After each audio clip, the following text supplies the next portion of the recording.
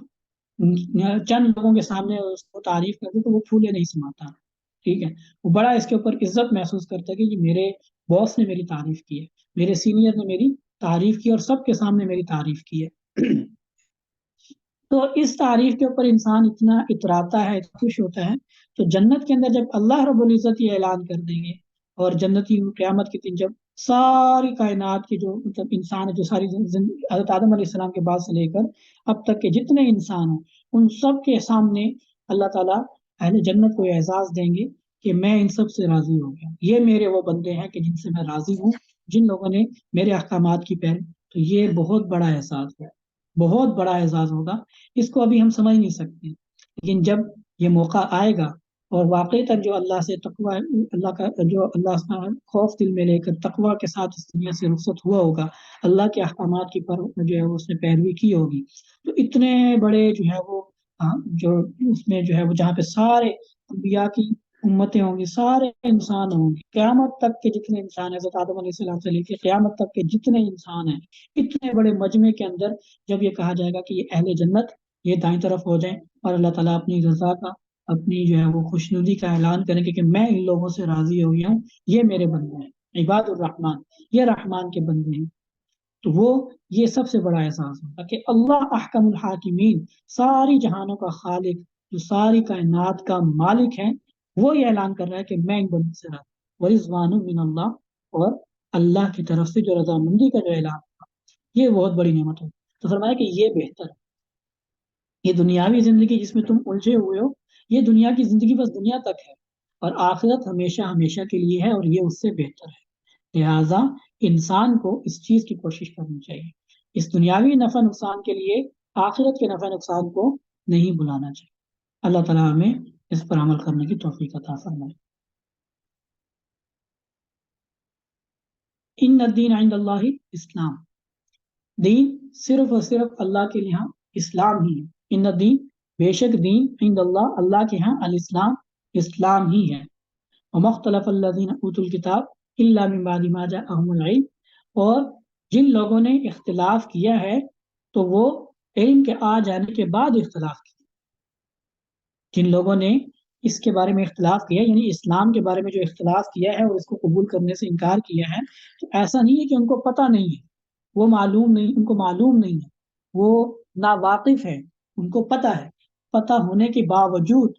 من بعد ما جاءهم العلم، ان کو علم ہے، لیکن علم کے باوجود انہوں نے اس سے اختلاف کیا ہے، کیوں؟ بغیم بینہم، آپسی اناد کی وجہ سے، آپسی بغض کی وجہ سے، اناد کی وجہ سے انہوں نے، پتہ ہے ان کو یہ حق ہے، لیکن پھر بھی اناد کی وجہ سے انہوں نے اس کو قبول کرنے سے انکار کیا ہے۔ وَمَن يَكْفُرْ بِآيَاتِ اللَّهِ، اور جو کوئی اللہ کی آیات کا انکار کرتا ہے، فَإِنَّ اللَّهَ سَرِيعُ الْحِسَابِ، تو اللہ تعالیٰ جلد حساب لینے والے ہیں۔ یہ ہم نے پہلے بارے میں آیت پڑھی تھی، جس کی وجہ سے آج کل کچھ لوگ یہ دھوکہ دینے کی کوشش کرتے ہیں، اور یہ کرنے کی کوشش کرتے ہیں کہ جی جو یہودی ہیں آج بھی اگر وہ اپنے مذہب کے مطابق عمل کریں تو آخرت میں ان کو جنت مل جائے گی، اور وہ اللہ کی رضامندی کا وہ جو ہے وہ مستحق ہوں گے اللہ کی رضامندی کے۔ یا عیسائی جو ہیں وہ اپنی مذہبی تعلیمات کے مطابق اگر عمل کریں گے تو ان کو بھی آخرت میں نجات حاصل ہو جائے گی۔ یہ آیت اس کے بالکل خلاف ہے، ٹھیک؟ کیونکہ میں نے اس وقت بھی جیسے کہا تھا کہ اگر ایسا ہی ہو تو اہل کتاب کو ایمان لانے کی دعوت کیوں دی گئی، نصارہ کو ایمان لانے کی دعوت کیوں دی پھر؟ اگر وہ اپنی مطابق عمل کر کے جنت میں جا سکتے ہیں پھر ان کو اسلام قبول کرنے کی ضرورت نہیں۔ یہ بات غلط ہے، اور یہاں پر اس کی خود اللہ تعالیٰ نے وضاحت دی کہ اللہ کے یہاں دین صرف اور صرف اسلام ہے، اور جو اسلام سے اختلاف کرتے ہیں وہ ایسا نہیں ہے کہ لا علمی میں اختلاف کا، بلکہ ان کے پاس علم آ چکا ہے، نبی کا علم ان کو ہے۔ میں نے جیسے کہ واضح بھی کیا تھا، یہود بھی جانتے تھے کہ نبی آخری زمان کی جو نشانیاں ہیں وہ آپ صلی اللہ تعالی وسلم میں پائی جاتی ہیں، اور نصارہ بھی یہ جانتے تھے کہ نبی آخر زمان کی جو نشانیاں ہیں وہ آپ صلی اللہ علیہ وسلم میں پائی جاتی ہیں، لیکن اس کے باوجود بھی انہیں باہمی اناد کی وجہ سے انہوں نے انکار کر دیا۔ تو لوگ جو کوئی اللہ کی آیات کا انکار کرتا ہے کھلی آنکھوں سے دیکھنے کے باوجود جو انکار کرتا ہے، تو اللہ پھر جلد حساب لینے والے ہیں۔ اللہ پھر قیامت میں پوچھیں گے کہ جب پتا تھا تو پھر کیوں قبول نہیں کیا؟ چلیں بس آگے یہاں سے آگے انشاءاللہ کل ہم آگے دیکھیں گے۔ تو اگر کسی نے کوئی پوچھنا ہو، کوئی بات اگر پوچھنی ہو کسی نے تو پوچھ سکتے ہیں۔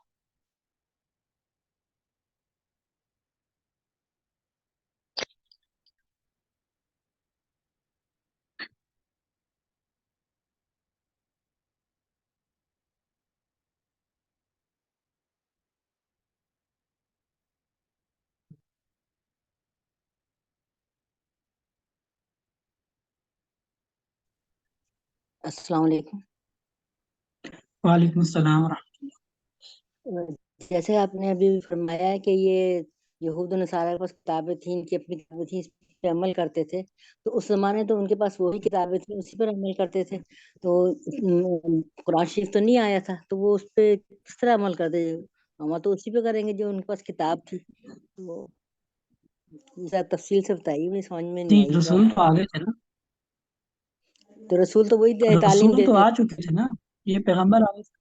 پیغمبر جو آئے تھے وہ اسی کے جی مطابق، پیغمبر جو آ رہے تھے وہ تو یہی تعلیم دے رہے تھے کہ اللہ یہ کہ اللہ مطلب جو ان کی کتابوں میں یہی تھا، توریت اور جی انجیل وغیرہ جو ان کے پاس نازل ہوئی اس میں بھی یہی تھا کہ ان جی پہ عمل کرو تم آؤگے۔ تو قرآن شریف تو بہت بعد میں آیا ہے، تو ظاہر ہے اسی پہ عمل کریں ہاں، گے تو پھر میں اس وقت یہ تو۔ ان لوگوں میں نے اس وقت بھی وضاحت کی تھی کہ اس سے وہ لوگ مراد نہیں ہیں جو آپ صلی اللہ تعالی علیہ وسلم کی بعثت سے پہلے تھے اور وہ حق نظریات پر یقین رکھتے تھے، ان لوگوں تو نجات کے لیے وہی چیز تھی، لیکن بات ہو رہی ہے اس وقت جب آپ صلی اللہ تعالی علیہ وسلم بطور نبی بھیج دیے گئے ہیں۔ اب ان لوگوں کے لیے یہ لازم جی تھا کہ وہ اسی خدا کے بھیجے ہوئے اس پیغمبر کی بات کو بھی مان، لیکن انہوں نے ماننے سے انکار کر دیا۔ ٹھیک ہے ٹھیک ہے۔ آپ صلی اللہ تعالی وسلم سے پہلے تو ظاہری بات ہے مطالبہ ہو ہی نہیں سکتا تھا ان سے۔ قرآن نے جو مطالبہ کیا ہے وہ تو آپ صلی اللہ تعالی وسلم کی بعثت کے بعد ہی مطالبہ کیا جی ہے نا۔ جی جزاک اللہ،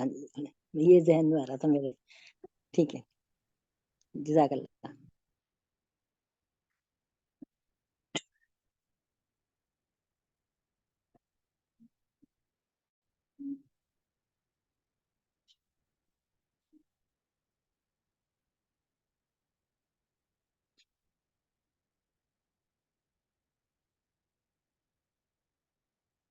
جی مزید بات ہے، کوئی سوال اگر کسی کو پوچھنا ہو۔